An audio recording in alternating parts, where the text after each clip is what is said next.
I'm going to title this The Grapes of Wrath, because I get a lot of wrath over my grape videos. So, the thing is, they want to know, Rich, what kind of grapes do I have? And I have to say, I don't know, because I can't see what you have.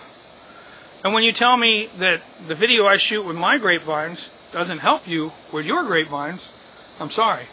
But I will tell you what these are. These are actually part of the muscadine family that I've shot my videos with. And how do I know that?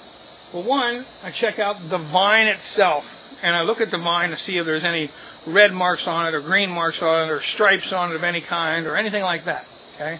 The vine is very important to look at. Then I look at the tendrils. The tendrils are the things that come off the vine that wrap around other trees and trellises and stuff like that. They're the things that hold the vine of stuff. They're like the arms of the vine.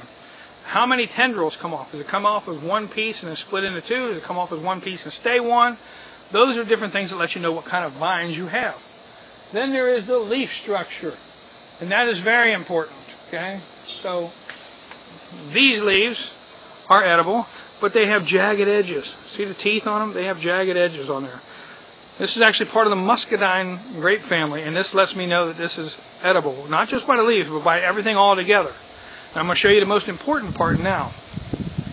That is the grapes themselves. The ripe grapes, not just the green ones, and there are some green ones here, but the ripe purplish black ones.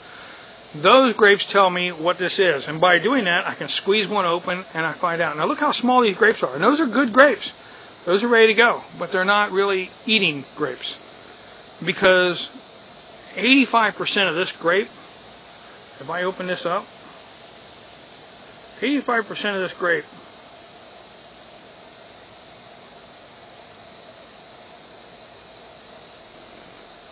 are these two seeds. One on my finger and one on my thumb. See them two big seeds? That's that grape. And 85% of that grape is nothing but seed. This is part of the muscadine family. This is a wild muscadine grape.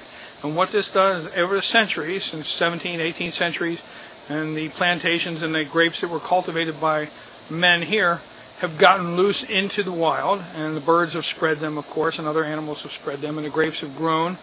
And these are edible, but they make better wine and better jellies and jams than they do eating them.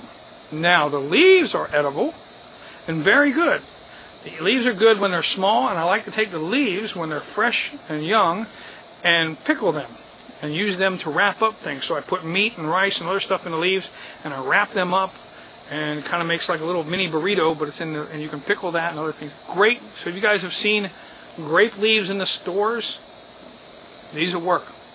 The other thing you can do with these leaves that is really nice is you can wrap your food in these leaves to cook it outdoors.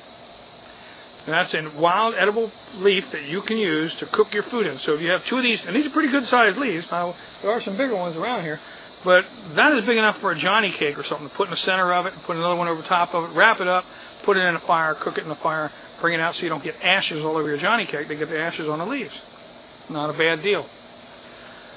This one that I use in most of my videos is a wild muscadine. As I said, I can't tell you what yours are because I'm not there.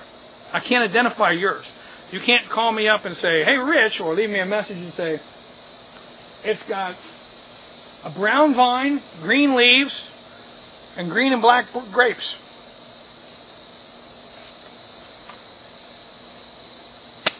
I don't know. I can't identify it. Here in southwest Ohio, we have 60 species of grapes.